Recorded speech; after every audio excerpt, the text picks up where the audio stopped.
Em nome do Pai, do Filho e do Espírito Santo. Amém. Bom dia. Do Evangelho segundo São Lucas. Naquele tempo disse o Senhor: Ai de vós, porque construís os túmulos dos profetas. No entanto, foram vossos pais que os mataram. Com isso vós sois testemunhas e aprovais as obras de vossos pais, pois eles mataram os profetas e vós construís os túmulos. É por isso que a sabedoria de Deus afirmou: Eu lhes enviarei profetas e apóstolos, e eles matarão e perseguirão alguns deles, a fim de que se peçam contas a esta geração do sangue de todos os profetas derramado desde a criação do mundo, desde o sangue de Abel até o sangue de Zacarias, que foi morto entre o altar e o santuário. Sim, eu vos digo, serão pedidas contas disso a esta geração. Ai de vós, mestres da lei, porque tomastes a chave da ciência. Vós mesmos não entrastes, e ainda impedistes os que queriam entrar. Quando Jesus saiu daí, os mestres da lei e os fariseus começaram a tratá-lo mal e a provocá-lo sobre muitos pontos. Armavam ciladas para pegá-lo de surpresa por qualquer palavra que saísse de sua boca. Palavra da salvação. Glória a vós, Senhor. Nós continuamos no trecho em que Jesus faz aquelas imprecações, ai de vós, são 6 ao todo, e no trecho que nós ouvimos hoje, encontramos 2 delas. A palavra que sobressai e que é recorrente, mencionada 3 vezes nesse texto, é profetas. Então, ai de vós que construís os túmulos dos profetas, porque foram vossos pais que mataram esses profetas, e vós aprovais as obras de vossos pais, que mataram os profetas, porque está escrito: Eu lhes enviarei profetas e apóstolos, eles matarão e perseguirão alguns deles. Então, a palavra profetas. Sabemos que a palavra profeta se refere à mensagem que Deus traz. O profeta é aquele que profere, aquele que fala em nome de Deus. É um porta-voz de Deus. Mais do que aquela noção que temos de que profetas são aqueles que fazem profecias, no sentido de fazer adivinhações. Profetas são aqueles que falam o que Deus quer dizer às pessoas.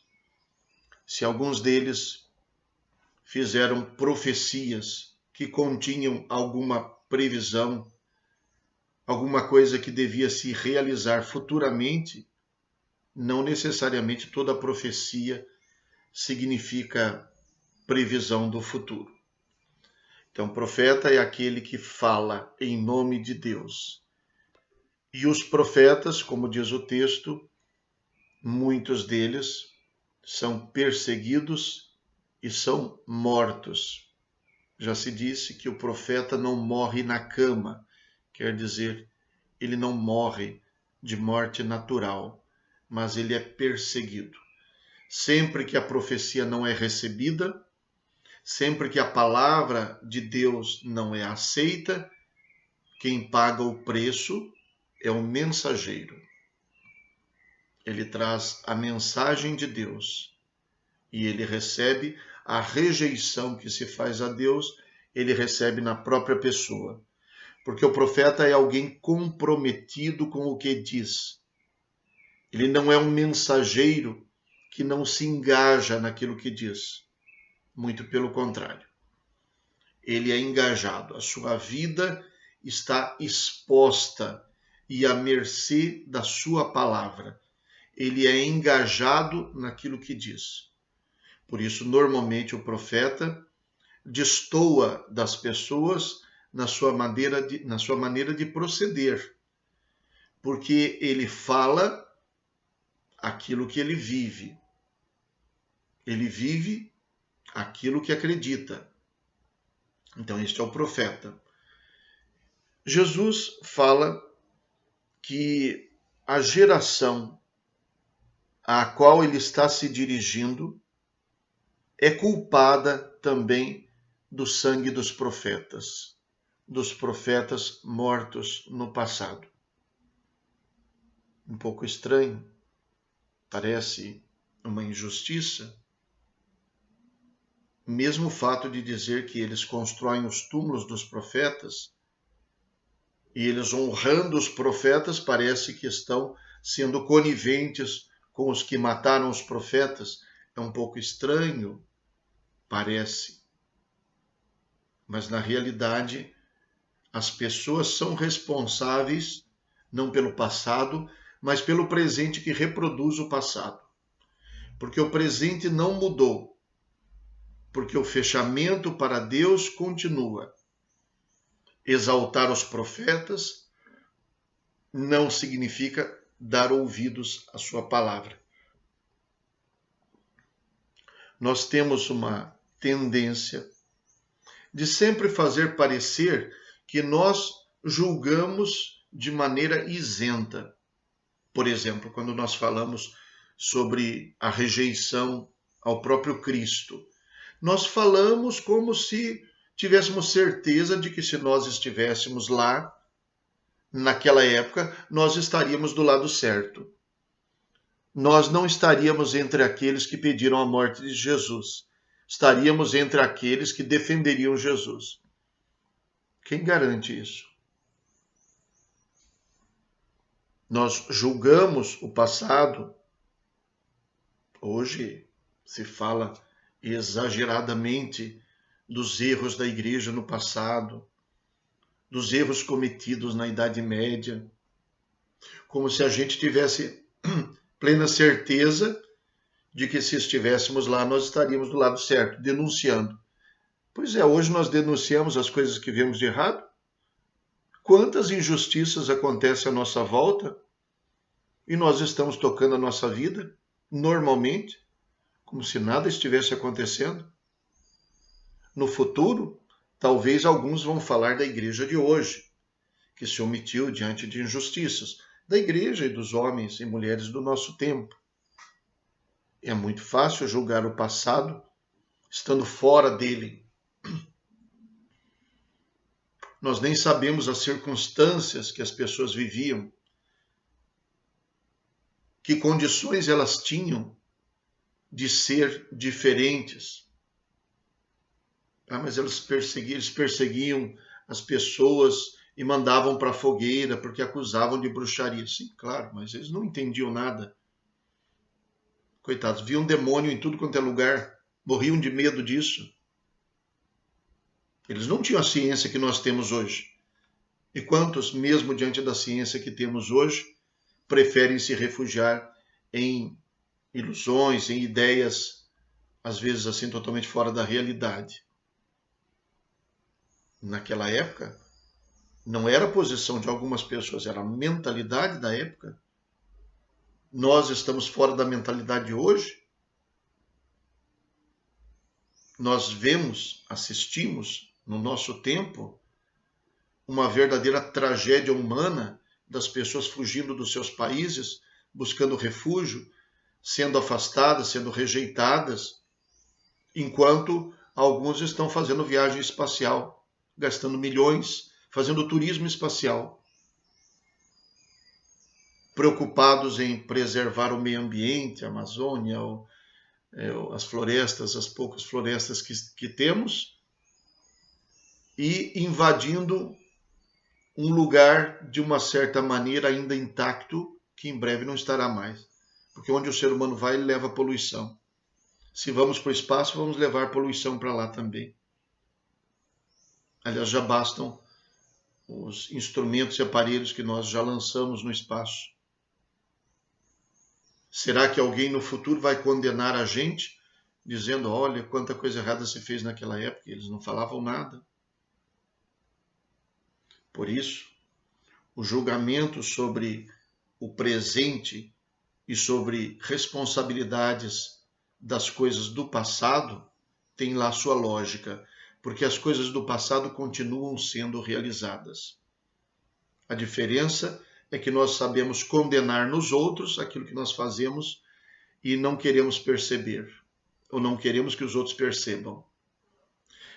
Jesus diz, serão pedidas contas do sangue dos profetas, desde o sangue de Abel, o primeiro homicídio, fratricídio, morto pelo próprio irmão Caim, até o sangue de Zacarias. Ao tempo de Jesus, Zacarias era o último dos profetas que tinha sido morto. Poderia se acrescentar João Batista também, mas na mentalidade, no conhecimento do povo daquela época, Zacarias. A morte de Zacarias está narrada no segundo livro das Crônicas, capítulo 24, do versículo 17 até o versículo 22. Depois da morte de Joiada, chegaram os notáveis de Judá e se prostraram diante do rei, que lhes deu ouvidos. Abandonando a casa do Senhor Deus, de seus pais, prestaram cultos a postes idolátricos e a imagens esculpidas. E por causa dessa ofensa, a ira divina veio sobre Judá e Jerusalém. O Senhor lhes enviou profetas para os converter a si, mas apesar de todas as admoestações, não deram ouvido. Então o Espírito de Deus envolveu Zacarias, filho do sacerdote Joiada, que se apresentou ao povo e disse, assim fala Deus, por que transgredis os mandamentos do Senhor e comprometeis vossa prosperidade? Abandonastes o Senhor, e por isso ele também vos abandonará. Mas eles conspiraram contra ele e o mataram a pedradas por ordem do rei no pátio da casa do Senhor. Joás não quis lembrar-se dos benefícios que recebera de Joiada, pai do profeta. Ao contrário, matou-lhe o filho, que ao morrer exclamou, Oxalá o Senhor veja e peça contas. É o que Jesus diz. Pois serão pedidas contas do sangue dos profetas, desde Abel até Zacarias, o último dos profetas, morto entre o altar e o santuário. Serão pedidas contas. A mensagem de Jesus para as pessoas do seu tempo é: vocês também são responsáveis. Porque reproduzem o que foi feito no passado. E qual é a maior prova disso e a grande mensagem de Jesus?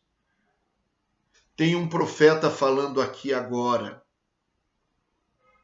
E aquilo que vocês fizeram com os profetas do passado, fazem com o profeta de agora, com o profeta.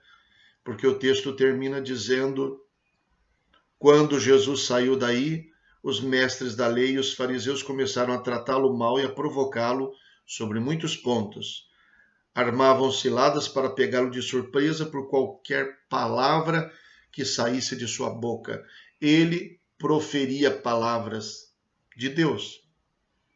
E eles tentavam fazer armadilhas para condená-lo por alguma palavra que saía de sua boca. De fato, Jesus será mais um profeta perseguido e morto. Mais do que isso, ele será o profeta, o maior de todos, e será também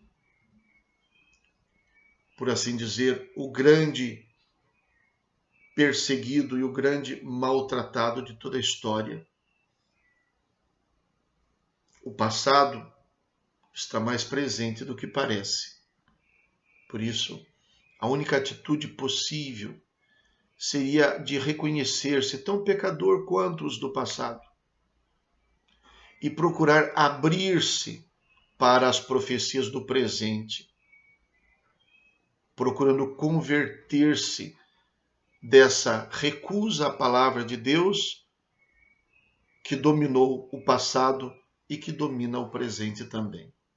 Rezemos. Ó Deus, sempre nos preceda e acompanhe a vossa graça, para que estejamos sempre atentos ao bem que devemos fazer.